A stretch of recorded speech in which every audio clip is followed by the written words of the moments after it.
Faced with the reality of climate change and the scarcity of fossil fuels, the use of solar voltaic cells or solar panels is increasing globally. Canada is among the top 10 nations in terms of total installed solar panels, but has a relatively small industry for manufacturing them.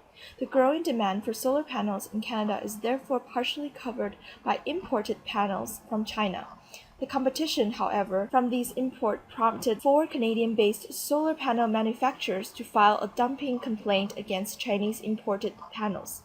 In March of 2015, the Canadian Border Service Agency ruled that cheap subsidized Chinese solar panels represented an unfair competition in the Canadian market and therefore authorized temporary anti-dumping duties on these imports from China. The following video will use basic economic models to explain the motives for anti-dumping duties and to predict their consequences.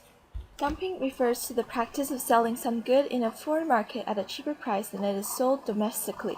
In this case, we will say that the domestic Chinese price of solar panels is P1 and the price of the exported Chinese solar panels is PW, P1 larger than PW.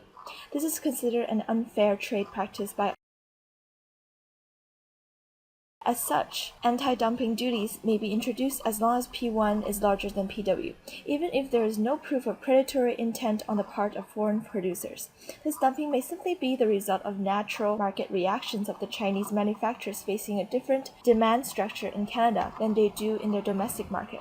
If PW is smaller than P1, it's the result of natural market structures. The imposition of a duty or tariff implies a deadweight loss on domestic welfare. This can be shown using 2 diagrams, one for the Canadian market for solar panels and the other for import market for solar panels.